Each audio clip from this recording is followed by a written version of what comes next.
Listen up.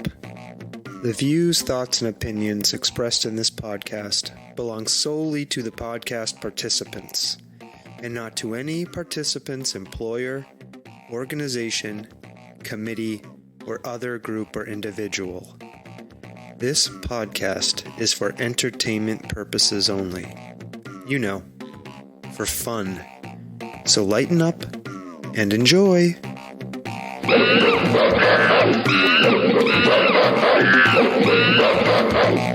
Stomping Jen. Sawtooth, Frank. The stompingest Jen of all stomping Jens. How are you? I don't know how many there are out there. Probably only one. That makes you the best one. That's right. Yeah. How you doing? I'm all right. Do you know who we're talking to on this episode? I do, but why don't you tell us? We're talking... I wanted you to, but I'll do it. Oh, you want me to tell you? Yeah. Who are we talking to? Jordan Hall. Yeah. Who's that? He's an author. Right. An author and a writer who lives in our town. Yes. Belchertown, Massachusetts. Yes. I'm excited to talk... The belchiest town. The belchiest town of all towns. I'm excited to talk to Jordan. I reached out to him because I saw a story he published about the Quabbin Reservoir, which may or may not contain zombies. Got it. We'll talk about this with Jordan. Okay. Because we have different interpretations of this story in our household. So I want to walk through that with him. Okay. All right, so we'll talk to him right on the other side of the intro music. Okay. All right. Sounds good. Here we go.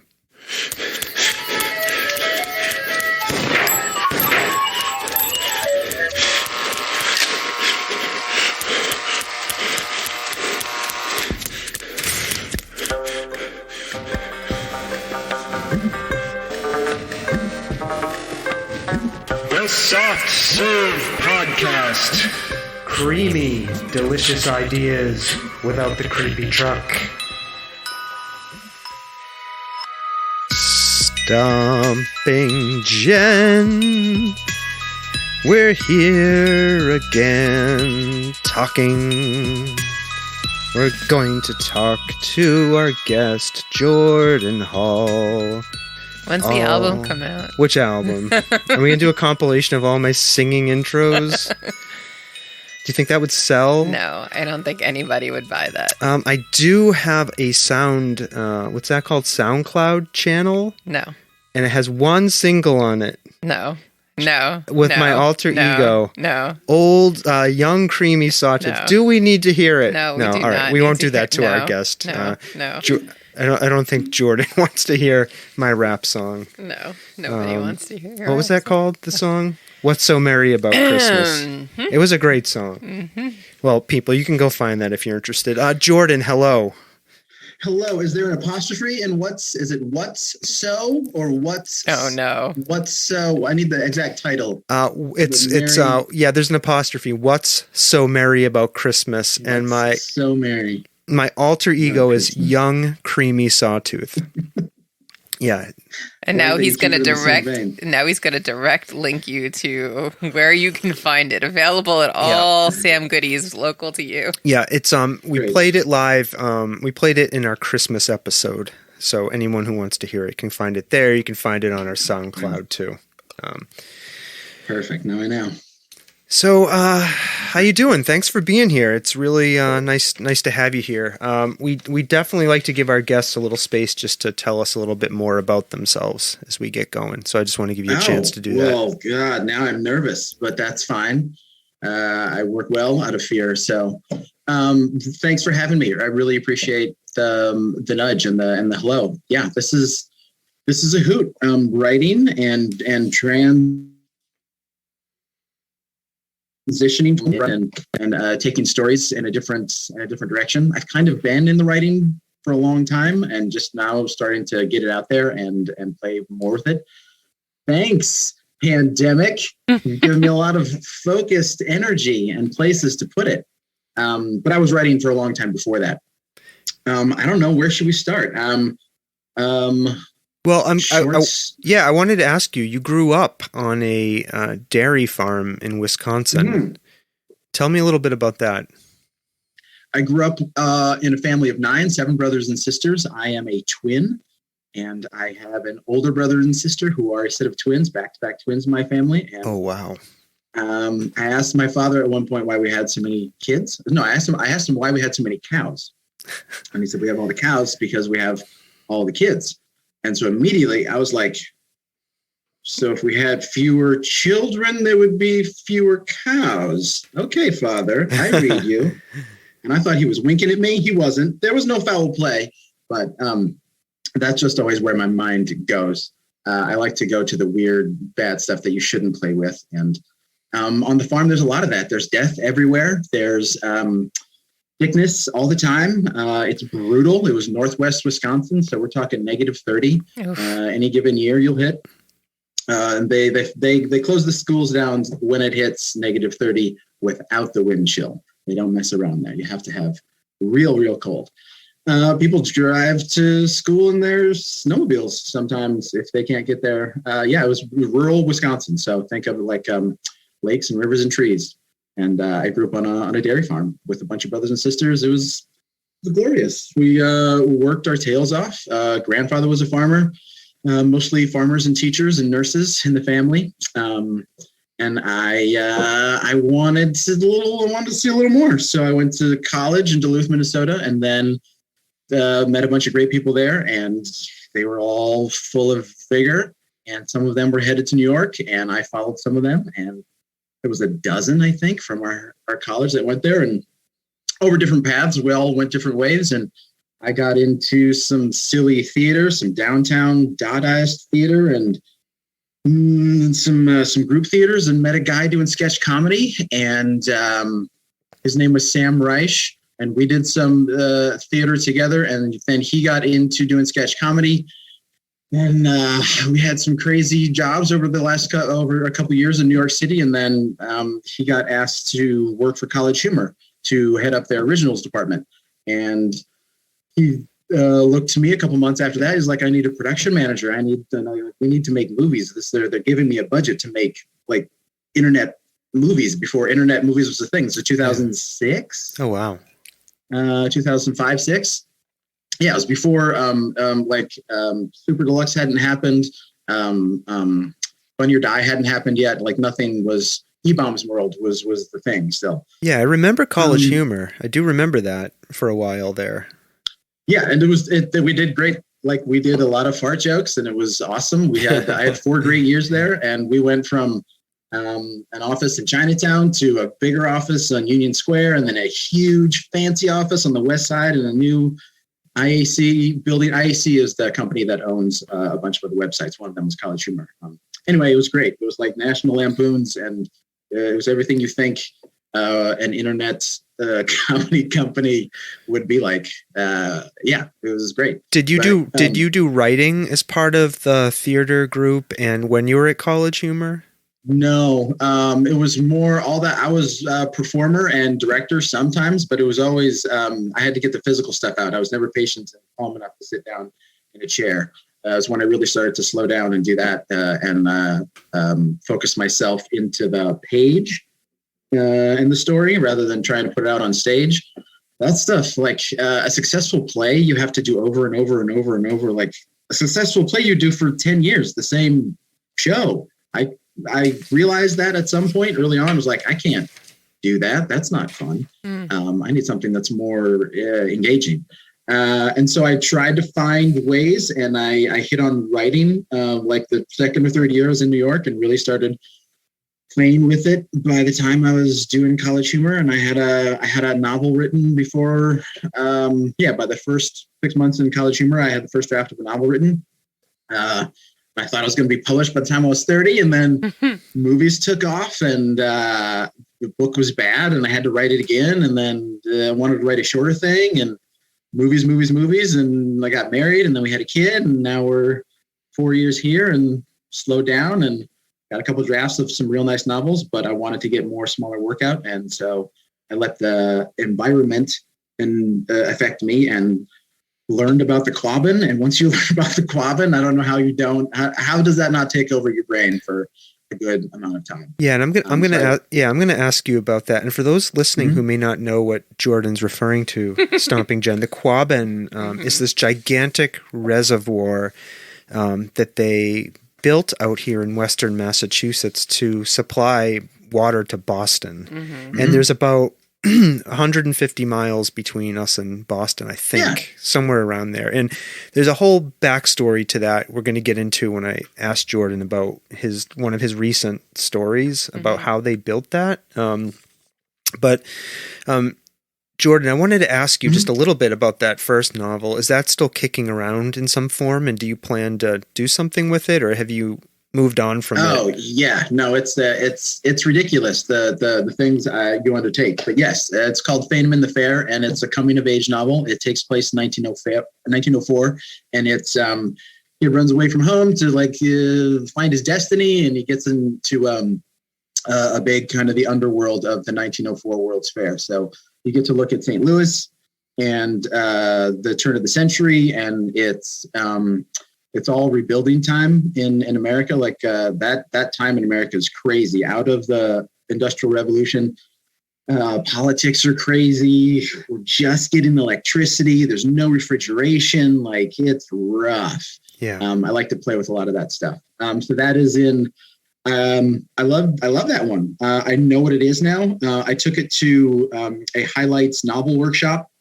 Met a great woman there named Helen Hemprel, and she's mentoring me as far as she can, as far as I can allow people to. But she said, "This is great. This is good stuff. I see what you're doing, but you got to change the whole thing, and you got to make it for 16-year-olds." And I was not prepared to hear that at that point. So I picked up another one that I thought was a novella, and I got that to the end, and I gave it to people, and they're like, "Great, this needs to be a novel. You need 200 more pages." I'm like, It's interesting. We've had a local poet on this podcast a lot of times, Joshua Michael Stewart, who's gotten quite a bit of national success. And one of the things he talked about as a thing that brought him to the next level was getting a mentor, like finding a mentor and beginning to work with somebody. And what was that? Why did you seek a mentor, and how did that work for you when you began to do that? Was that, tell us a little bit about that. I'm really curious. I wish I had a stronger relationship with her. I put the book down, and so I kind of put that down. That was kind of our project together. So when I pick it up, I hope I can, when I have written more, I've sent it to her, and she's been very open. Yeah. Yeah, go ahead. Sorry. To get to the point of the mentorship, it's crucial in so many ways. They just see things that you don't see. They know things. They've been places where you've been, where you need to go. They can't do anything for you, and they can be very frank with you about that and say, "Look, there's one way to the end of this story, and you're the only one that's going to get there." And once you start to realize that and be honest with yourself about that, then they can give you great places to look for help for revision, or other texts to look towards for inspiration, or for pulling apart a plot. When you get down to the nitty gritty of it, and you make storytelling almost scientific. That's where I start to get, I don't like that part. I like it to be mysterious and fun and adventurous. And when they get to the point where it's A plus B equals C, and if you want to add some D's in there, you can do that. And I don't like all that, but I can see where that's valuable. Yeah. And regardless, mentor can help you as long as they understand you. They can give you the right paths that you can choose, if you will. Yeah. I mean, I think that's a really brave thing to do as an artist, is to reach out to somebody else and seek guidance. I've tried doing it. Did it work? No. Why not? Because they were like, I already did all this work, so you go figure it out. So maybe that wasn't the right mentor for you. Yeah, no, then. I'm not going to mention anybody, but they were not very helpful in any way, shape, or form. I was like, I really just got into this medium, and I'm really excited. And I you have some, experience in this arena. And they were like, yeah, go take a flying kite. No kidding. Ooh. Yeah, they were not very nice. But this was visual art. This is not, I'm not talking about writer. I don't know. There's a lot of kinship between. Yeah. Maybe they just weren't Like you said, the right person for me. Yeah, that's interesting. I have found a bizarrely friendly writers industry kinship outside of any other industry. Like in theater and performance, you can get really close to people, but I've been in film for a while and around music and real estate, all different kinds of marketing. Like the way some of these groups run themselves, like they're just so honest with each other. The way the Society of Children's Book Writers and Illustrators says hello and does their conferences and interacts with people, you can see they really care. They care about the foremost. They care about the kids that they're writing for and who all this stuff is based around. Right. Like your career is great and everybody wants to do it, but let's celebrate the books that have gone before us. Let's find out how they did it. Let's talk about how they affected us. And that's how we can all be better writers and better communicators for the kids. Yeah. Yeah. That's not so much in collage art. Oh, collage art? No. They don't give a shit about anybody. You don't say those. Yeah, no, there's not the same. There's no goal there. There's like, art is art. Anyways. Yeah, that's interesting. Jordan, I know. So you've taken a stab at a couple of novels. Those are continuing to develop. Some of them are percolating, and some of this other writing you do is in different styles. Flash fiction, for example. Can you tell us a little bit about what flash fiction is, and do you consider the story I want to talk to you about next, which is called Quabbin Bobbers? Is that flash fiction? I kind of think it is. It's not officially. Flash is supposed to be under 1,000 words. Oh, okay. That's really what kind of the going term. They want it smaller. And if you're going to be flash, they kind of want you like under 600, 800 is nice. But like there's a very impressive part of flash. Like there's a 6-word story as part of flash, but then people start to break it down into microfiction and micro flash. And there's a bunch of terms that I'm not really crazy about. I was trying to write what I could write when I could write it. That's kind of why I developed. And then I realized there was a thing called flash fiction that was happening. It's like, oh, great. Friend of mine, Chad Green, he's a professor of English in California. And he told me about this years ago. And I was like, oh, that's great. Because in the morning, I do a 500-word free write, and then I usually have 1,000 words, which is 4 pages or so written. That is part of the story that I'm working on. And if I'm not working on a story like a novel, then I have 1,000 words just to play with. And sometimes I use that for a letter to someone or just a short story, whatever's there. And so I had a bunch of these kind of rolling around. And then I find out that they're useful. There's a whole market for these. There's whole magazines that are experimenting in flash fiction. You got to spend a lot of time on, one, just getting a piece of fiction that works as a story, but then sending it to all these outlets is a whole other second job. So I've tried to just continue to write how I write, make the stories that I'm making. They all seem to do with a little bit of magic, a lot of nature, and something with people in there. And I like it when they're under 2,000 words. I think it's very digestible. I'm trying to find out not the limit of people will read, but I'm trying to find a nice happy medium. I know not as many people read books. I know the people who like to read books, love reading books, and will continue to read books. I'm trying to see what the digital market is. So I was really trying to get digestible, downloadable short stories. So it's like something longer than a piece of flash fiction, but shorter than what we think of as like a traditional short story. Yeah, because I don't want to I was constantly as a child, I would see a book and if it was bigger than my thumb, I didn't want to pick it up. Like if it was thicker, if the bind was thicker than my thumb. And if I'm into a short story, I don't want a 27-page short story. I want a short story. I want to go somewhere. I want to be amazed. And I want to go on to the next one. That was just me. And so I think I'm kind of writing for the 14-year-old that I was.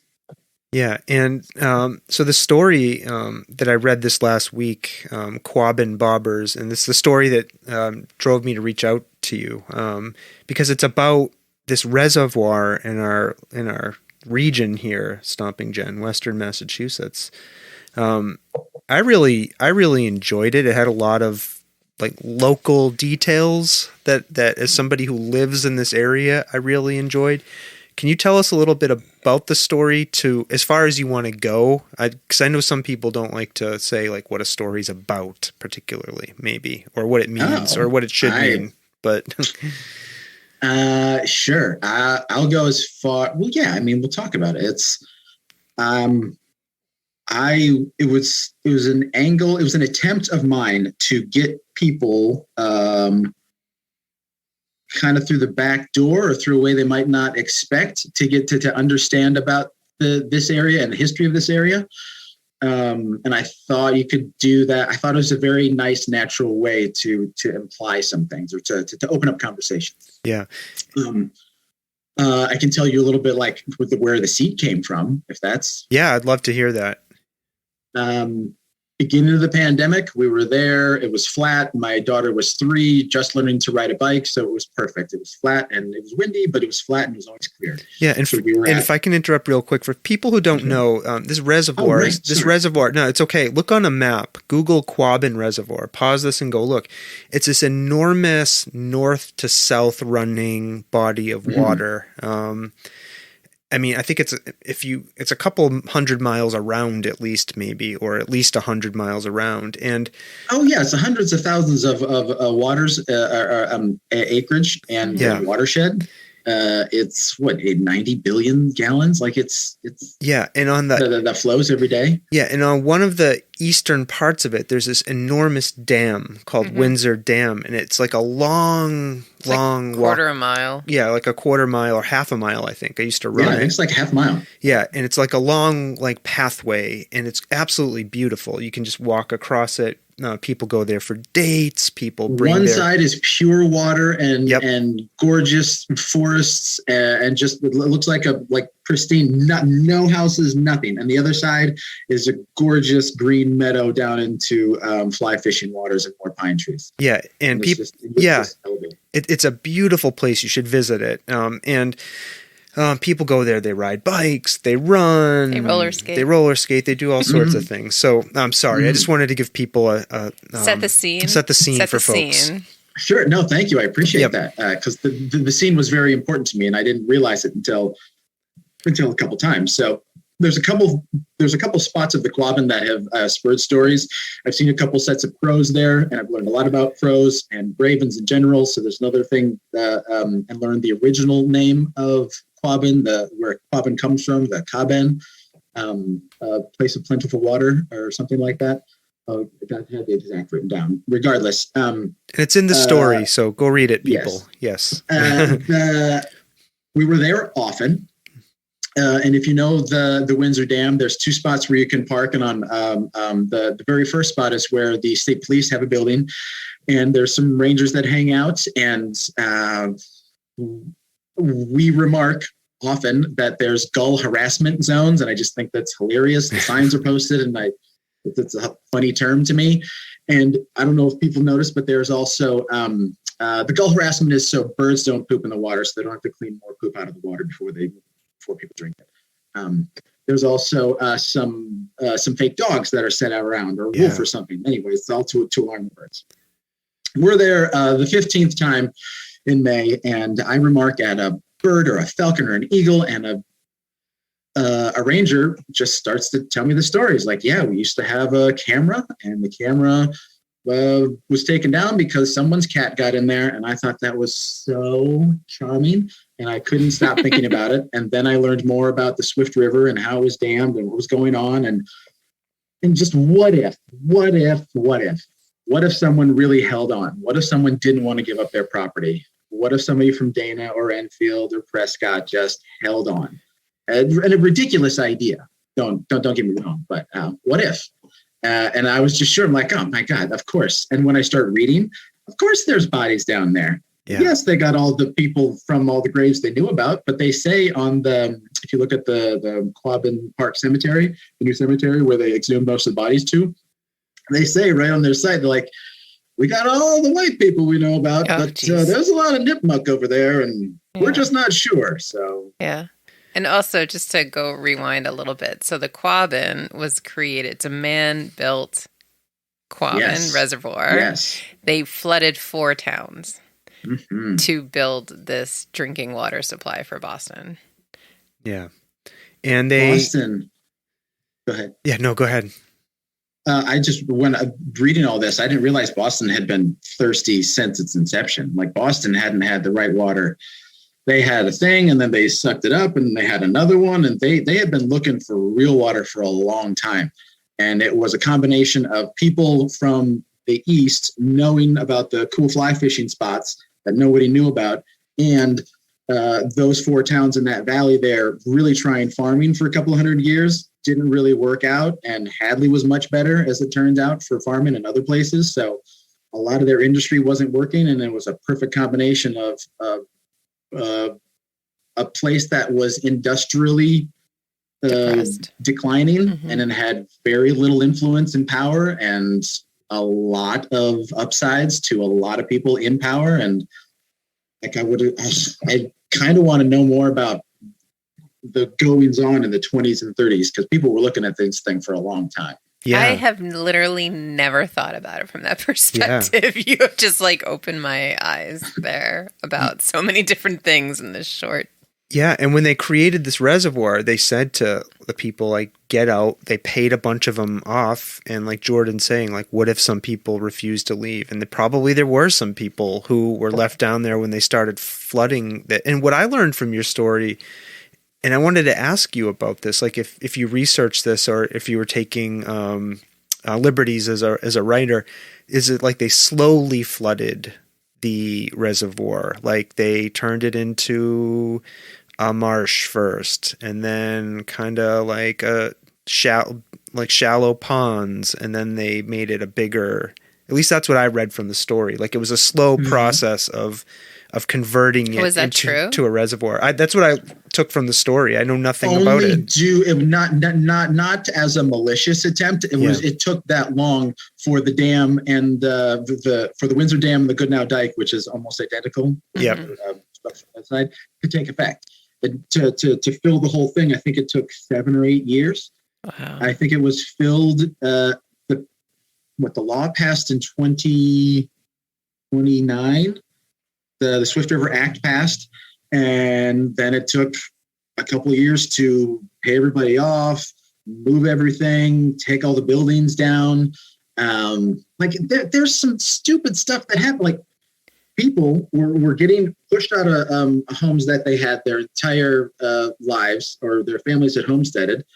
And on the other side, there were opportunists coming in and buying land, thinking, "Oh, the government's going to have to pay me at some point to leave." No way. Yes. I never thought. There was a couple dudes just hanging on to stuff and just holding out because they knew if they held out longer, because they have to have this water, they have to have it. So if I just say no and just say no and just keep saying no for 2 years, fine, you're going to get a bunch more money. But you're going to be that guy or that person that does that. That's amazing. The amount of money they spent, crazy. It's crazy. But and it's Boston's drinking. Like literally, I don't know why I'm so stupid about this. Like in my head, they built like the dam and whatever. Yeah. And it was like, you fill a pool. They put a hose. And like all of a sudden, like it just, they were like, you have to get out of town now. The water's gone. We turned the hose on. They just turned on. Don't you? Oh my God. What I mean? Yeah. Like I had no idea. It took like 7 to 8 years to they had to dig out almost 7,000 bodies. There was only 2,500 live people in those 4 towns. They dug out almost 7,000 bodies. Oh my God. Yeah, and to take it back to your story kind of deals with what if some people didn't leave, right? And what if they persisted somehow? Like and that's how our 14-year-old took the story, I think. He read it today, and his perception of the story was, well, these people were down there willing themselves to be alive under the water and just hanging on. Oh, he got it right. Wonderful. Yeah so he says they're alive and not zombie, and it's their will that's keeping them alive. I think in his mind it didn't matter what we called them. They were just like Right. they Entities. were entities. They were still alive, hanging on under the water. And Okay, interesting terms there.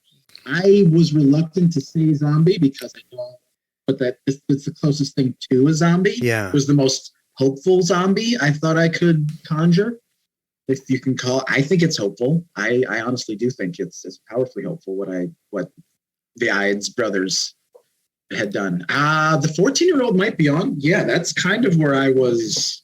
Yeah, and that was just his interpretation. So, and Sorry, I got into a little thing with him. I was like, no, I said it was just they were just bodies, and an arm broke off and floated up, and he was like, oh no, and so it was just we had a really nice debate dialogue about it. Yeah, really nice debate about the story and what what you had intended and maybe what it meant. And so did you have to do a lot of historical research to write the story? Like how much time did you spend researching these details? Because there's so many details in there. Most of the good details came in corrected later. The story we visited a couple times, and the story probably came out in 2 mornings, and then I had to edit it a couple times. And then I needed the details. I needed to make sure I had the cities right. I needed to make sure I had decent amount of references. I didn't want to overdo a bunch of stuff. Took a bunch of stuff out. I had way too many details as far as finger wagging and what I thought could have happened. And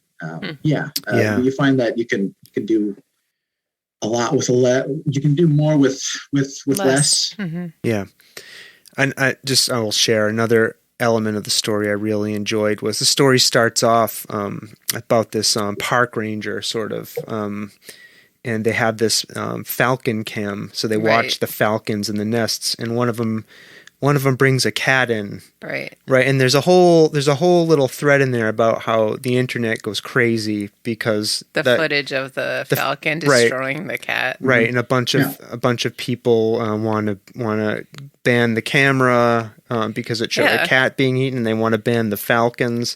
I just thought that was really funny. I kind of liked that commentary on objection culture. Like I thought it was really good. It was funny. I laughed at it. Yeah, thank you. I try to be, I don't want to say topical, but it felt appropriate. It felt like this. It felt like something someone would feel they have to say. And my grandmother, like if she saw a cat getting ripped apart on a falcon cam, she would definitely have the time to write someone about that. Well, if she was slow. So just from, it's like I was reading some of your other works too, and it's like your writing style is like a hit and run. Like you dump right into the story, and then like all of a sudden you're out, right? Like I don't know if that's flash fiction or if that's like what flash fiction is supposed to be, but just like when you were just saying, Sawtooth, about like how you're reading the story about the Quabbin, and you starts with this whole thing about the falcon and the cat, and then like all of a sudden it's about these entities holding on at the bottom of the reservoir, right? Like so, like it goes in a direction you don't expect. Yeah, I do like to zigzag a lot, and I can't. I've so many times I've tried to write a straight story, and then magic or something pops in. Like I didn't want to do that. That's not what this was. I got 6 chapters into a lumberjack story. I thought I was writing like a good, solid, just follow lumberjacks through the winter. And like December pops up, and there's the baycock. I don't know if you know what the baycock is. It's a Ojibwe. It's a giant 7-foot translucent skeleton that floats through the forest and eats hunters. Never heard of this before. The what? So now the story came about that. It's like that. Yes. So a lumberjack sees a baycock, and then I have to. Anyway, that's a whole different thing. But did you publish that? Wait. What is this word? Bayk. BAYKOK. Get your mind out of number of different ways. Get your mind out of the gutter, Stomping Jen. Please. This is a serious interview. I'll send you a link. All right. Wait. Sorry. Are we still talking about the Quabbin story? Yes. You got me derailed. I was because I did a hit and run there. I did a hit and run. Well, because there's the other story that you wrote. I don't know if you read it, Sawtooth. Which one are you referring to? The barn.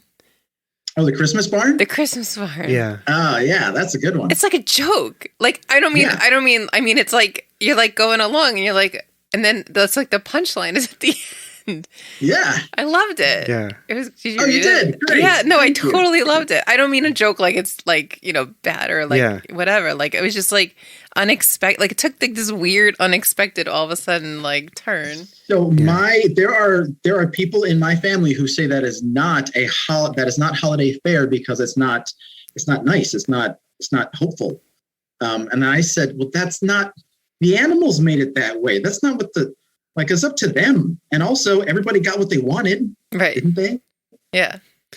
So I want to ask you about that. The lumberjack story is you're going along writing about these lumberjacks and all of a sudden there's a baycock.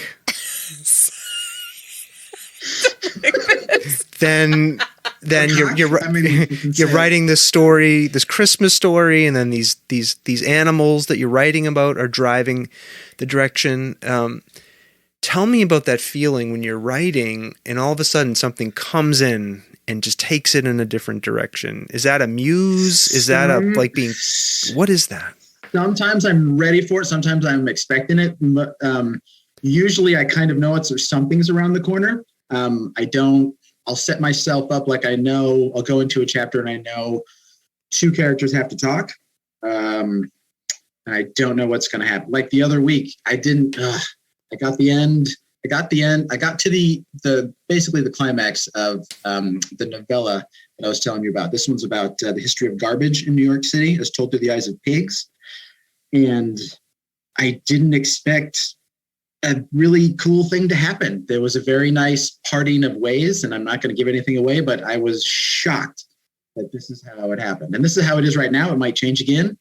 But to explain it, do you feel like you're channeling something, or do you think it's just your your imagination? It's kind of both. You have to get out of the way of it. Mm-hmm. Yes. It's not me. Yeah. It's all of us. It's whatever it is. Like it's getting out of the way of everything. And it usually happens for a little bit. I can usually get into it somewhere in the 1,000 words.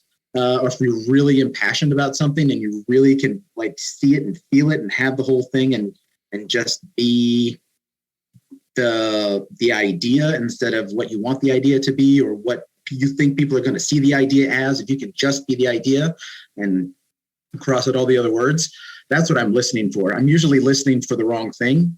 I say a lot in my head, but when the pen is on the page, it's a whole different thing, and that has helped a lot as far as how I write. Because it's physical and you have to be deliberate and you have to move your hand for every word, and that's part of it. And there is kind of a flow that you get into. Same with physical and your head. But writing I've found is a muscle, just like running or anything. You just have to work it, and you have to combine that with the story and structure and where you are. In some ways it's a muscle. Yeah, you can't just write and expect it to happen. And you hear, I mean, I've heard other writers say this too, and it's interesting that I hear you saying like you're listening, like you're almost bringing something in. You're processing something from out there and bringing it in and putting it on the page. Certainly when it's dialogue. Yeah. Do you write by hand? Do you actually write with a pen, or do you use a word processing? No, everything is written in notebooks first. I got a bunch of this. Everything is written longhand first, and then I dictate. Jordan just held up a notebook that indeed had a bunch of like writing in it. I'll show you the box. I wish it was another way in some ways, but I've actually come to accept that this is a very nice way. Yeah. I didn't want to always be beholden to electricity. I didn't want to turn on a screen first thing in the morning, and this is the first thing I do every day. So I didn't want to have that, because there's a lot of distractions and you're going to click on something you don't want to. So if I just keep the notebook and the pen, the first thing that I do, it's much, even I try not to pick up the calendar book. I try to keep that closed too. Yeah. Do you have a favorite, pen and a favorite type of notebook? Not exclusive, but the 201. This is the Uniball 207. Oh, I love that fucking pen. I think it's the best click pen. It's it's just, there's maybe some other pens are better that you pull off and do that thing, but as far as click pen and needing to have a thing, I keep 2 of these in my pocket. Nice. Mostly moleskin. I've been doing them for a long time. I think their paper quality has gone down over the past couple years, and there's some real fine makers coming up. Materialism Art I found out of San Francisco. It's a great notebook. It's a little too stocky. I don't need too much stock in the paper. So after the lines are too thick. So after you write in the notebook, and at some point, then you transfer it into an electronic form. Yeah, the great schedule when I'm really doing it right is the 500 word warm up, 1,000 words of whatever you're doing, and stop after 1,000 is a weird thing I've read. Stop when you know what's going to happen next. I know it's weird, right? Because then when you come back to it, you read on and go. But if so, the real schedule, and then somewhere in that day, dictate it and make sure it's edited and make sure all the quotations are in. Because the dictation that I do, it doesn't do the punctuation very well, certainly not quotation marks. The dialogue is there. So it's like a threefold process just to get a workable digital. And then I go on from there. But I think I do pretty good first drafts. I think because of the way I've had to do it, I try to block out so much. I don't fiddle around so much with the drafts. Does dictating it change at all for what you've written? Like constantly, when you hear yourself say it, I would imagine that's especially the case with dialogue. Like definitely. You many times you hear if you got it right, or if you hear like, oh, I know that's going to change. Put an asterisk right there. Sometimes I knew on the page when I wrote it that this is kind of something's going to go here. And you can sometimes get that when you're dictating it. Sometimes you get, oh, there it is. And I got that. And then you're moving on. I'm like fascinated. Are you fascinated by this? Well, I'm fascinated, number one, by the discipline. Yeah. And the I hate writing. I've decided. I wish I could call it discipline. I go crazy if I don't do this. I turn into a different true thing. Artistry like that. Yeah, I've heard enough writers, and I've read enough writers talking about the need for the routine and having to do the act of writing, where I get that. I'm really fascinated by this process of doing it by hand in a notebook, then speaking it into the computer, then working that. Like that's really interesting to me. That's why I'm doing shorter work, because it takes forever to do a novel, and then to redo a novel, like it takes so long. So wait, did you always write? Because you said you weren't. No, my mid-20s, probably mid-20s, 25. I probably started being real serious about it. But like played. Yeah, I was gonna say you must have written before. Like you must have had. No, I was in theater. I didn't really I would crank out. I could crush a paper here and there, but I was never really asked to do real hard. No, and I would always wait to the last minute and let the pressure just let a little crystal come out. Like it was an awful way to do it. That's nuts. Yeah. So I knew I needed to find something that I could be passionate about enough that I could work on when I was focused, and all this bizarre history and the weird kind of sci-fi seemed to be the only thing that excited me enough to pay attention long enough to make something that I will enjoy, and hopefully other people will too. Yeah. It's fascinating. Yeah. So then when you get it into the computer and you start working the drafts, how many drafts do you go through at that point? Do you go through a whole bunch? 8 probably. So Christmas Barn probably went through. So I'll go through it like over a week, and that's got that kind of a draft, and then I'll sit it, and then I'll go back, and sometimes you need a month or two to sit on things. Christmas Barn, I knew I wanted to do a Fox story, and I just had to kind of sit and crank out a bunch of stuff last December. A year ago, December, I sat and I picked 30 stories. I was going to do one a day, and I got 15 done. So I did kind of one every 2 days. So I got through a bunch, and I used those to kind of kick off the Patreon earlier this year. And I've been slowly putting that on Patreon and up through Vocal, and Yeah, and then sending out as much as you can. But with the way the magazines are, if you publish it digitally, it's no good for any other prints. So I Oh, is gotta that try true? to. Yeah, if I put it on Patreon, no one else. There's a few other places that'll be simultaneous, but that's the first that's published. If you put it on Patreon, any kind of platform where it's digital, it's pretty much considered published. Yeah, and I just want to pause and let people know there's a whole bunch of links in the show notes for you to be able to go check out Jordan's stuff. Jordan has a main website.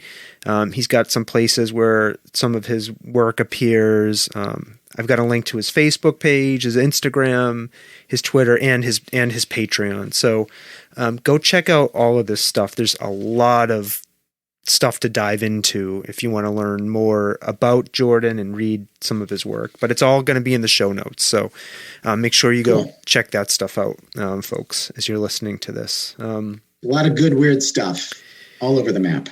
Yeah, I want to ask, I just want to go back to when you started to get serious about writing, and I'm sorry if you already answered this for us, but what was that thing that you said, I need to write about this, that made you get serious about writing? Well, do you remember? Was there a thing that made you sit down in the seat and start writing?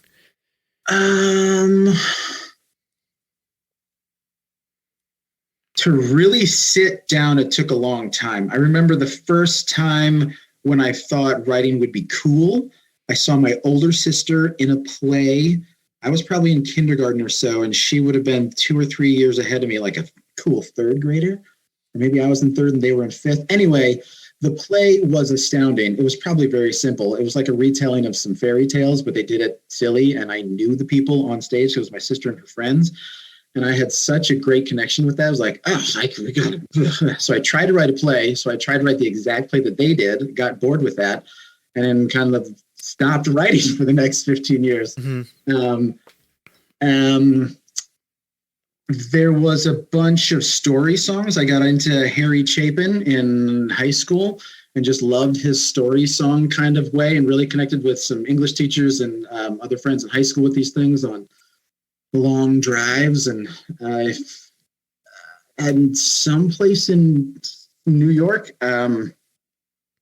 some said, hey, you should be a writer, because writing's, you have a very specific upbringing and you have an artistic bend, and maybe, anybody can write. It's like, no way. But like, yes, anyone can write. You just have to do it a bunch. You have to do it like you're running, do it like you're lifting weights. So I'm like, okay, whatever. I'll just do that. We did a couple free writes with friends, and then I started doing it in the morning, and I'm like, oh, okay.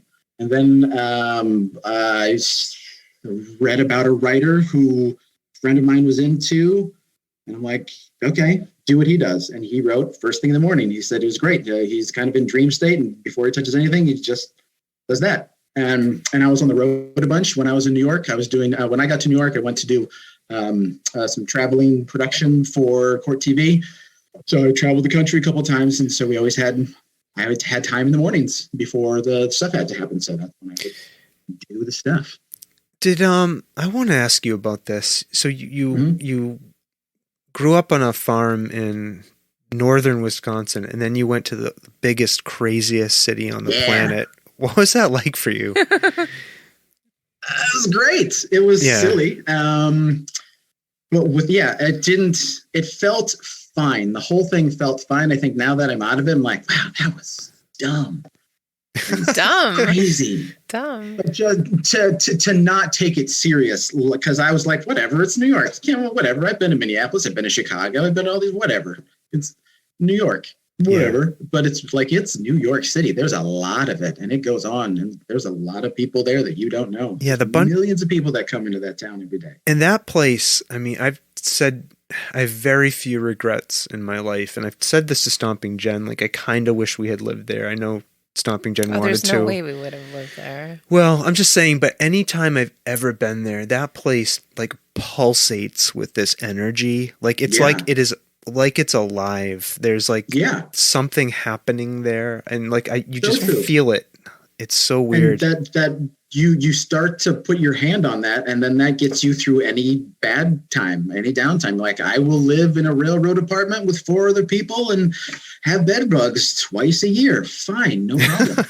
you At least I did. Yeah. And I think when artists and musicians and people of a creative nature get together, they just start feeding off each other. And we were making some great stuff. We felt really good about our work. And then later on, I was helping with production companies and watching friends grow their businesses and make studios and attempt at making beer and really put their stamp on stuff, and other friends making production companies that make commercials, and all the kids from College Humor going off to write on all the shows, on John Oliver and SNL and Samantha Bee, like they're everywhere. So that kind of pulsing that you're talking about was fantastic. And I guess I just didn't see so much of the other. I think that felt so protective.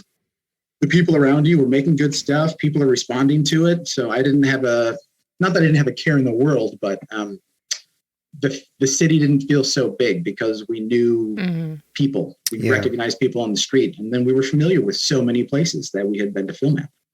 It felt like your town after a while. Do you keep in touch with a bunch of those people? Oh, yeah. I still have some people there. Yeah. Windmill Studios making people. Art class content. I think we moved to LA now. And the College Humor kids are now dropout. They're all mostly in LA. But yeah, I got a number. Elephant Film still there too. My man Ivan. Everyone is nice. Everyone cool. Loves it. They all want to get out though. They all kind of want to get out. So how did you land here in Belchertown? Yeah, so for people who don't know, this town we live in Western Massachusetts, it's out there. It's out there, and it's not much. It's on the eastern side of the Pioneer Valley. It's pretty. It's almost in the mountains, sort of. It's wooded. Mm-hmm. Well, there's not a lot of stuff here. No, but there's woods. Not. Yeah. So how'd you end up here? Woods and ticks and poison ivy and affordable housing. Yeah, us too. My wife is from Amherst. She did high school there, and her mother's there. And so we had a child, and we were looking for a little extra support because we were both trying to be professionals. Kate is an Alexander instructor and teaches dance as well at a number of institutions, at the Center Dance in Amherst and at this Center for School for School for Contemporary Dance and Thought. Yes. She does a couple of very interesting things. Anyway, so we needed some extra support. Yeah. Mimi and Grandpa were out here. She has other family in Rhode Island, so this was kind of a good area. Amherst is expensive, and we found a great house, a great opportunity in Belchertown, and we jumped on it. We lived in Hadley for a year, but Belchertown is where we landed. So nice. Ta-da. And so, how do you draw that creative energy now that you're out in the woods in quiet little Belchertown? Where do you find the energy and the inspiration to sit down and do the writing? And is it just different than that energy from New York? Is it? It very much is. And the energy from New York by the end, there's a lot of sirens in the morning. There's a lot of lost sleep, a lot of dump trucks. There's a lot of just things that get at you. That doesn't happen here. So the rest has been so much better. The quality of life is so much different and so much more fulfilling. Like I had a whole different, not an awakening, but like you have time to do stuff. You can really dig into things now. Was my attitude. And now I just have so many things on my plate. I have so many things that I want to get done. I have a collection of short stories that needs to be ready. It was supposed to be done in February. It's not going to be. So that's pushed back for a couple months, but I want to have a physical book that out there, then more books. And there's a bunch of ways that I think this can happen, but I don't know. Here we are. Do you have favorite writers? Who do you read? Probably Gaiman is the one I read the most, or have read the most of, like sci-fi or speculative. What is speculative fiction? I saw that description on your website, and I wasn't sure what it is. I could have Googled it. But, it's just soft sci-fi. Speculative is just not regular fiction. Is what you should know from that, and it's not sci-fi. But you can't call it regular fiction because there's an element of that's, and it's not magic realism. It's not like fantasy. It's not. Yeah, speculative to me is there's going to be a hint of something odd. But Okay. I don't play all the way with fantasy. Like, well, if I'm going to write a fantasy, there's the whole world building. But I'm not crazy about fairies and stuff like that. I like a little bit of magic in the real world. I like you to be in the real world and kind of be. Is that? How did that? Okay. Is that real? That's where I like to play. Well, do you have a favorite piece by Neil Gaiman? Oh, I think American Gods is superb. That's a good book. But if you read Cemetery, the Cemetery book. Oh, sorry, Graveyard book. Oh, the Graveyard Is that book. the one? Yeah. Graveyard book. Yeah. That's probably the first one I read. I like the ocean. There was a short cat story. I can't remember the name. He's got a couple books of short stories, and there's a great short story about a cat. He wrote one about a cat, and so did Lovecraft. I don't know if you've read H.P. Lovecraft. So he's like the godfather of some of this. Yeah. Anyway, I'm trying to write a cat stuff, but his cat thing is about this cat. And Neil Gaiman's notion is that if a cat comes upon you astray, and you don't know what it's there for a reason to protect you because you can't see the thing. Basically, this cat fights the devil on his porch, and that's cool. Oh, that's awesome! I want to read this now. Yeah. My favorite is the ocean at the end of the lane. I haven't done that one. I'll let you borrow it. Yes, please. Have you done all of it? Have you done the Anansi Boys? I don't think I've read that. No, I mean I started with Sandman, and then I have some of his short story books. Dude, I went through the Sandman. Yeah. Thank God for the Jones Library. They had every single one of the Sandman, and probably 2 years before. This is pre-pandemic, but I would just get one and eat it up in a couple of days. And what do you really see his early stuff? Or you really see him early, and then how he does the later stuff. He was into the myths. Right? Yeah. What do you like about Neil Gaiman? Is there something in particular that draws you to his writing? Have you thought about that? Or no, I haven't. I know he's got some snark there that I like. It feels pretty witty. The opening line from the cemetery, the Graveyard book, the one, his use of Jack, and the Jacks as the kind of whole people or an entity. All these I don't think he's got some great worlds. I think it was when I realized all these worlds that I enjoyed were all his. I'm like, oh, you have. And then people tell me about Good Omens, and I like Terry Pratchett, but I don't know much of that world. I'm like, oh, well, then you're good. Yeah. So I need to know more about you because you are of this level. So, and I'm in the world where you are. And some of the best advice from these conferences I go to, Jennifer Longbridge, she had the best advice. She's like, if you want to be in this business, stop what you're doing and read 50 books from the past 5 years. That's what you do. That's your homework. Don't do anything else. Yeah. When you read those 50 books, when you're done, then you'll be ready to write the next great book because you'll know where the conversation is right now. That kind of blew my mind open too. So it's like, I'm not reading enough. Yeah, that's a challenge. Reading enough. Reading enough is very hard. I used to love reading, and now sometimes it's just like, unless I get a good book in my hands, it's a chore. Same. Yeah. Same. I picked up a bunch of books, and I feel bad for putting them back down. And I really wanted to, but yeah. Do you think about writers and writing differently now that you've committed yourself to this practice kind of more seriously? Oh yeah, absolutely. People who say they're a writer, and if we have a conversation, I think there's a lot of people who say they're a writer who aren't a writer. They're like, yeah, they may write, but if you call yourself a writer, like you're in it. And the people who write for papers and write on deadline, that's a whole different understanding for me. And the people who do this and crank out book after book after book after book, like I don't understand how James Patterson does stuff like that. I don't. Oh, who's the young woman who's writing the Bear and the Nightingale? You're looking at me. Why are you looking at me? I don't even know. I'm only looking at you because you read more than me. Yeah. Yeah. Bear and the Nightingale and the two others. It's Russian folklore, but told. Anyway, she's great. I can't think of her name. There's a V. There's a V in there. Anyway, she's gone through 5 or 6 books recently, like over the past 6 years. And Jason Reynolds' output, like Jason Reynolds would do 2 books a year. That's crazy.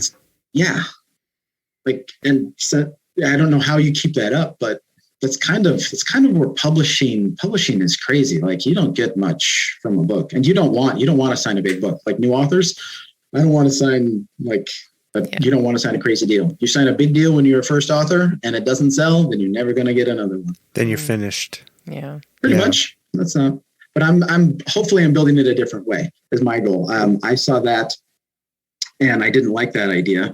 So I thought might as well have your own entities. You should have some physical entities that when people see your first novel come out, why don't you have another book that they can also buy that you get the proceeds from? So that's where I'm going to make a collection of these short stories that I'm doing. I was just going to do them digitally and have them digitally available, but there's a small publisher in Amherst, Hombre House, and they're like, hey, how about we do a book? I'm like, okay, great. Yeah. How about these stories? And as shitty and evil as social media and the internet can be, it's also democratized a lot of the creative process, right? Like there's so many artists now who don't get pushed down or squashed by gatekeepers like publishers, editors, agents who can just put their shit out there and find their own fan base, right? Like an author I used to read quite a bit of is this guy named Hugh Howey. He wrote a series called Wool. It's like more hardcore science fiction.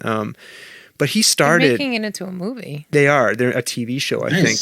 But he started by just completely self-publishing and doing a blog, and he's become like this incredibly successful author, and he sails around the world on a sailboat, and he like updates his little blog about where he's at with his current book.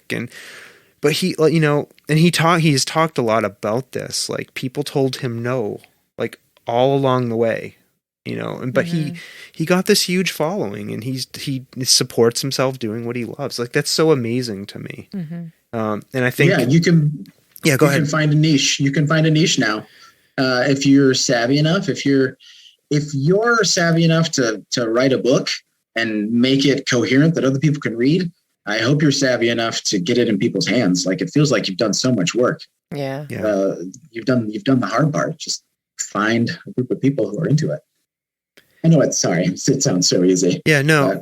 Have you had an opportunity to do much interacting with your readers, and what's that like for you? No, that's a great question. No, not really. Outside of the people who I know and who have like slapped me on the back and said, hey, this is good. A few people have reached out who I don't know and said, hey, I like this. That's very nice to see. But yeah, when people publish it, like someone who really sees validity in it, yeah. Awesome. So I've gotten some fantastic feedback, honestly, it's probably the best has been from people who said no to me, publishers or magazines who said, hey, this is great. This is not what we wanted right now, but we like this and this and this, and this maybe not so much. So that feedback has been very valuable. Yeah. Do you submit to a lot of publications? Some of the poets we've had on here, like they submit hundreds of pieces a year. I'm just curious if you do submit work to a lot of like magazines or whatever, and what that pace is like for you. Yeah, I'm trying to do more periodic stuff. I have 3 or 4 that I was trying to push now. I have an essay I'm calling Big Red. It's about when I grew Wisconsin's largest pig. True story, but kind of that whole process. So I'm trying to get that. I feel that is a good look into farming, and some of my nonfiction stuff it kind of pulls the same levers, I think, because I deal with straight up how death is on the farm and what happens sometimes on the farm in that one. So I'd like that one to get published because I feel it should be seen by more people. I'm cagey about some stuff because I don't want to just throw it out there and just say, oh yeah, I've self-published. Yep, look at this. I want other people to say, oh, this was chosen by a periodical that does this stuff. And that's why you should look at that. So some of the stuff I'm being really picky about. Yeah. But a lot of it, no, I just want it out there. I want people to read it because I think they'll enjoy it. How you mentioned your wife. I think you mentioned you have a child. How has having a family changed you as a writer? Ooh, wow. I think about things I never would have thought about. I have to get out of bed. I have to go do my stuff. I honestly, now this is what it is. So the schedule is, I never thought I'd get up at 5 a.m., but now I get up at 5 a.m. because Hazel gets up at 6:30 or 6:15. So if I want an hour to myself uninterrupted, that's on me. Yeah. And I can my time, but then I turn into a different person. I want to do that. So I get up at 5 now and I do as much as I can before anyone else gets up. Sometimes they even sleep till 7. I really envy you. I cannot, whatever that gene is, To get up early? I cannot get out of bed to do stuff. That's not true. It isn't? What have I Our ever kids are older. We used to get up early. Oh, well, that's true. Now our kids sleep later than we do. Like they would sleep forever. Yeah. Well, I have to be at work at 7 now. So if I'm not done and if I don't have that stuff, then I'm thinking about it all day at work and I'm itchy and then everything gets pushed back. Yeah. Do you tell the people you work with and like other people in your life know that you write? Is that something you share openly? Yeah, the people at Soundscape do, and have a part-time job writing blogs for Hamlin Notebooks and doing their social media content.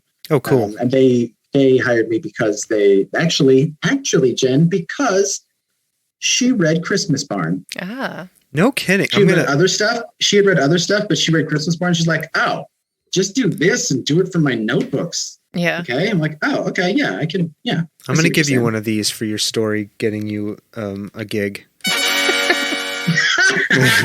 Have to throw that out there. Thank you. That's awesome. Thank you. Yes.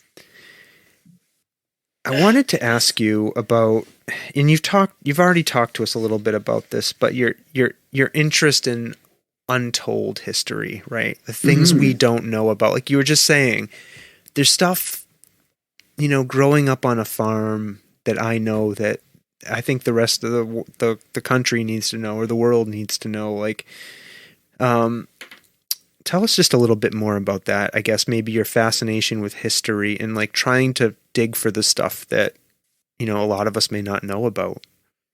Maybe it's because it's right under your feet so many times and you don't realize it, or something. I really like the notion of turning things on their head based on a misperceived notion. Case in point, Central Park in New York City, you're like, oh, this has always been here. This is beautiful, and it's always been here, and it's probably just been just like this, and the city was built around it. It's kind of my idea. Not at all how that went down. Do you know there's definitely people buried in Central Park?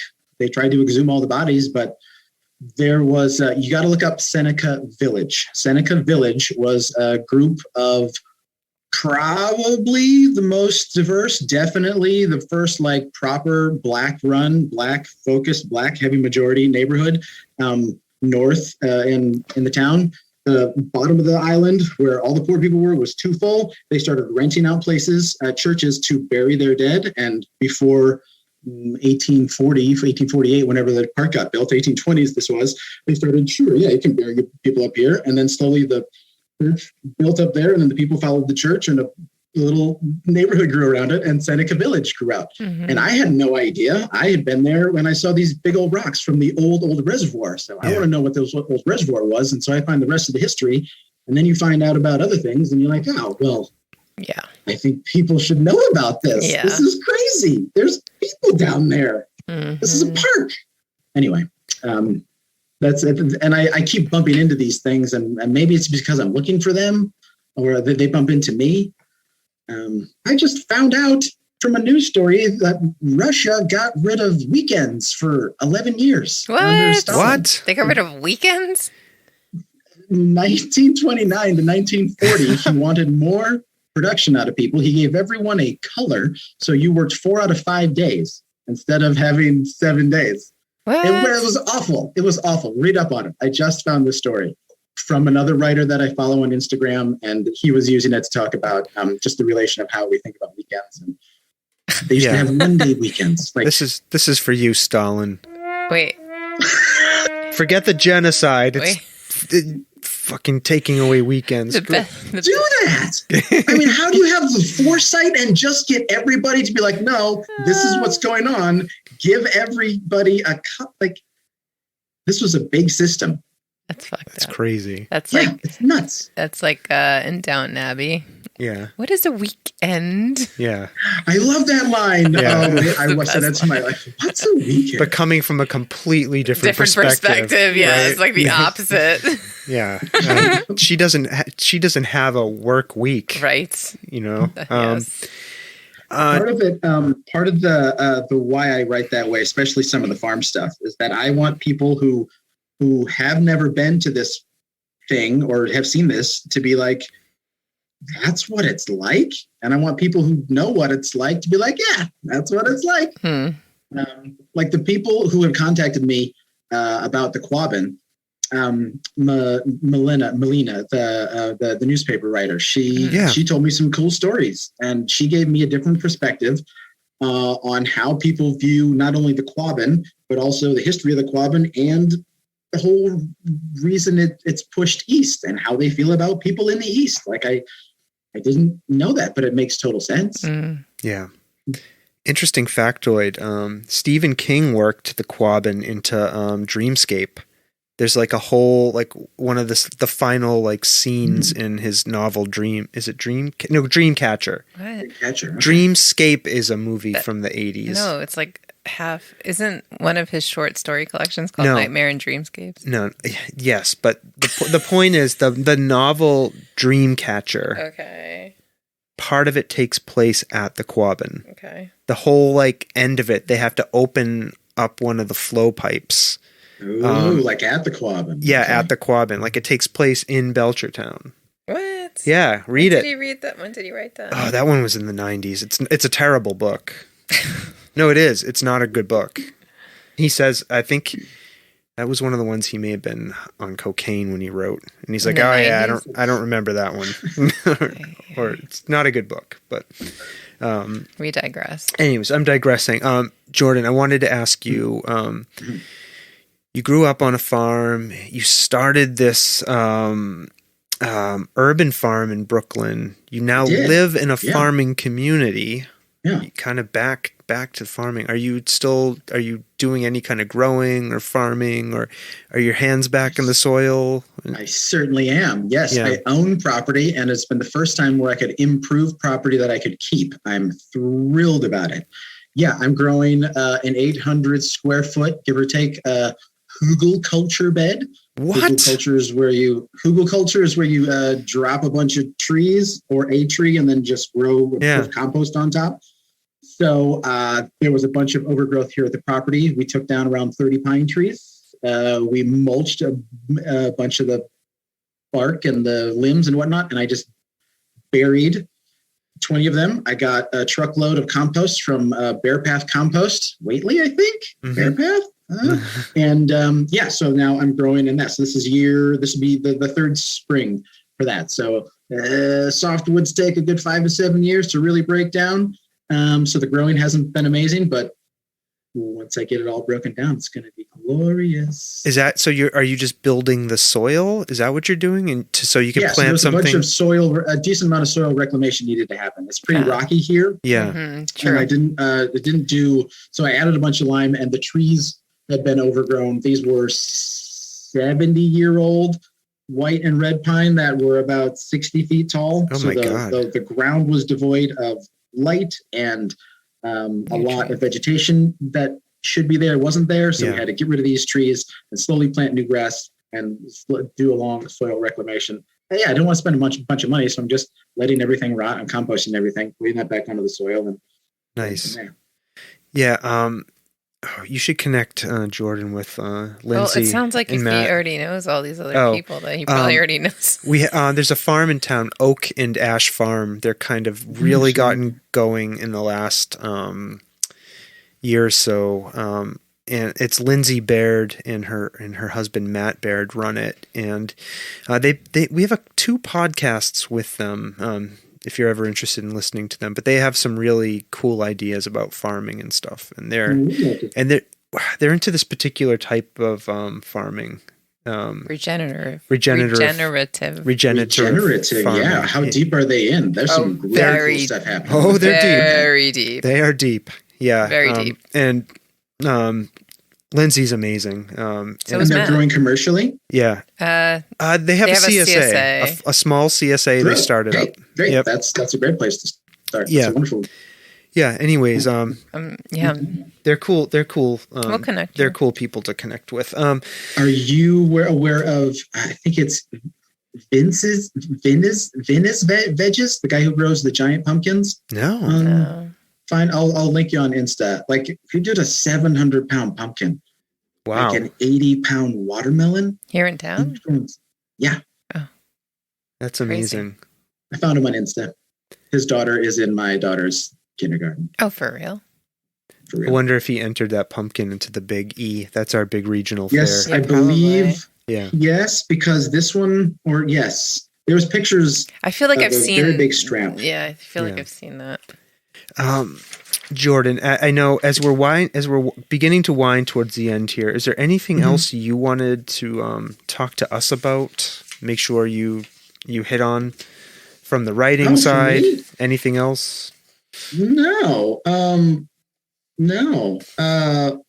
If people are interested, if people are like me, before I had support, I would say go find support. I found great support in a couple organizations, the Society for Children's Books Writers and Illustrators, SCBWI. I know a lot of people want to focus on kids' books, and that is a phenomenal nationwide organization that has a very strong support here in the Northeast. And I strongly suggest a membership, or at least check them out. Or Straw Dog Writers Guild is a Valley-focused writers group founded by Jane Yolen and other people. Pretty heavily poet-focused, but very good as far as monthly get-togethers and open mics and supporting people with books. And I found great ways into that. And through that, you'll find groups and people to bounce your ideas off on. You have to get into a regular group. You have to. Cool. It keeps you honest. It keeps you moving. Nice. Have you dipped your toes into poetry at all? Oh, a little. Yeah. No, not seriously. I have done, the most I've done is a sonnet for direct address. So I'll do a sonnet or a poem for some birthday, or say hi or thank you. Yeah. Cool. Yeah. But nothing. Mm-hmm. Nice. I think I'm going to. I wrote a thing about home, I guess. It's not that, I don't know. But I don't consider myself a poet. I just try to. Home, Wisconsin home, or a different home? Yes. Yeah. Home. For my parents' anniversary. Oh. But that's sweet. I put it online recently, and it's nice. Okay. The hometown crowd likes it a lot. Nice. What do you like to do when you're not writing or working? If you have any other free time, what do you like to do? It's gardening. There's a lot of that. I'm a vid head, though. I love going down a good, ridiculous Instagram hole or music video hole. Like, I'll just try to find some new stuff all the time. I found some great artists just smoking a bowl and watching some videos. Like, there's some amazing artistry happening all the time. Yeah. And every time I think that I found the best song already, I'm wrong. What do you think? What's the current contender for best song? Could you name? Is it possible to name one? Not in the zeitgeist. I can't name that song. I don't know what the best song is out there right now. What is the best song that I was listening to recently? The Encanto soundtrack is in my head, but that's not what I'm going with. It's not what I'm going with. I've listened to a lot of camp lately. Weezer's Pinkerton album came up. Nice. I really think that is a superb piece of work. I've been into a bunch of 90s stuff for some reason. I don't know if you guys listened to 311, but Grassroots, I think, was a sweet. I saw 311. Did I see it with you, or did I skip that? No, it's a 311. No, wait, was it Incubus was opening for 311? Yeah. Or 311 was opening definitely. For Incubus. We were at dating. The Mullen Center. We were dating at the time. time. When we went to UMass, I worked at the Mullen Center, and I met Brandon from. Was it 311 or was it from the other band? He had dreads. It must have been 311. You met him in a group in a groupie sense? No. I was at the Mullen Well, Center and I was working. I was working. I think Incubus has the dreads. And okay. I was just backstage and Right. by the green room or whatever. I think I picked you up after that concert. You probably picked me up after. But yeah, no, I love 311 back in the day. I Okay. mean, they're still awesome. They're still awesome. It's great. Kragambin and Leon Bridges, their stuff is phenomenal. The Texas Sun, what they put out, I can listen to Leon Bridges for just about any amount of time. Nice. Camp, I think I mentioned that already, but I don't know. That's all. There's so many Okay. good things. Okay. I love best music. song? I think I know what the best song ever is. Oh, yeah. Do you? I do. Ever. Don't say it. It's this new rap song called What's So Merry About Christmas Christmas? by Young Creamy Sawtooth. Oh, my gosh. Not again. You're bringing it home. YCT. Okay, last question, Jordan. We ask this of everybody, and I hope it doesn't come as too much of a surprise. Some people get mad when we ask this. I have a feeling you're not going to be mad. I have a feeling you'll have an answer. What have you experienced that you can't explain? Oh, sure. Do you have an answer? I don't know why it popped in my head, but yeah, when I was a child on the farm. Oh, no. Hold on. Let me set the It's scene. too loud. It's too Let me loud. set the It's too scene. loud. Okay, go ahead. I loved climbing up on the tallest thing I could. We had a number of silos, and then we had the thing that was taller than the silo was the harvest store. It was a giant blue thing and went up like 80 feet. And we were known because we had a very, very tall harvest store.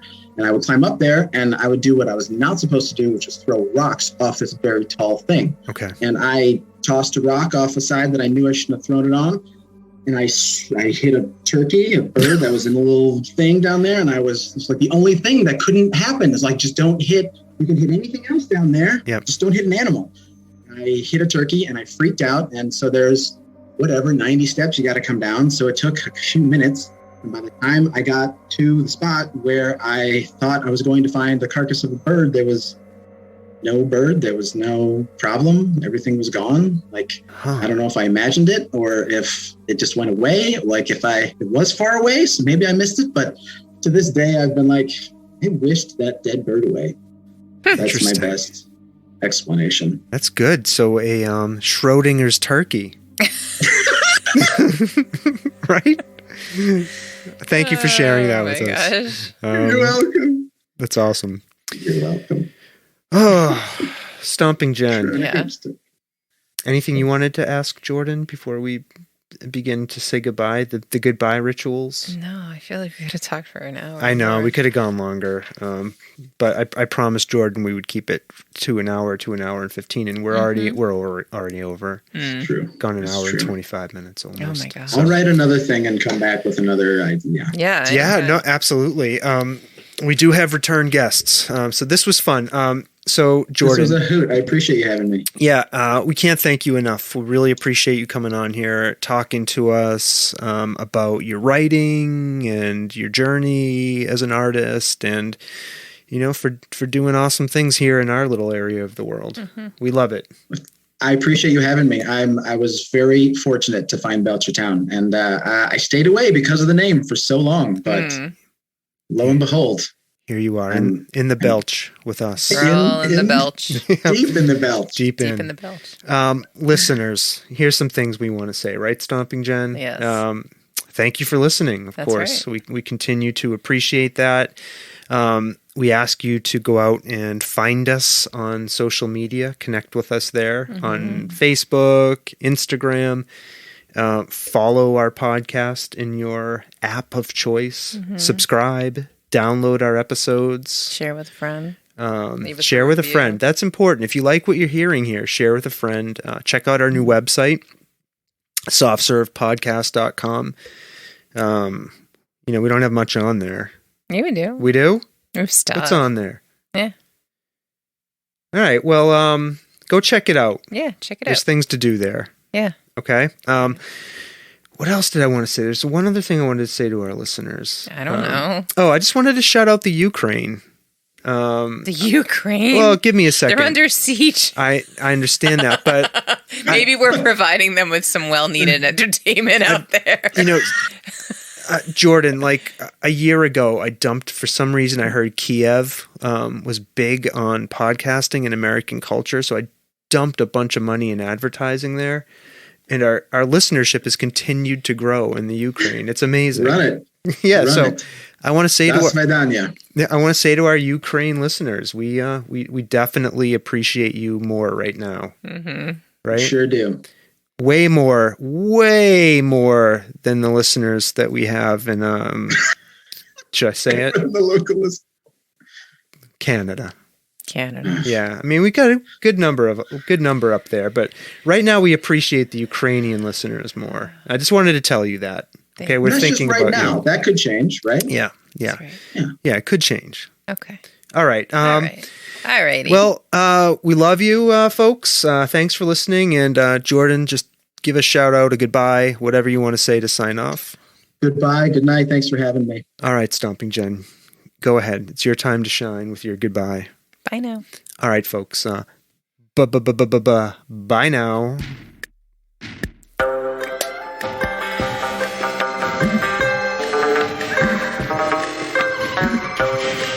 This world of ours, ever growing smaller, must avoid becoming a community of dreadful fear and hate. Those who have freedom will understand also its heavy responsibility. That all who are insensitive to the needs of others will learn charity, and that the sources, scourges of poverty, disease, and ignorance will be made disappear from the earth. And that in the goodness of time, all peoples will come to live together in a peace guaranteed by the binding force of mutual respect and love. I shall never cease to do what little I can to help the world advance along that road.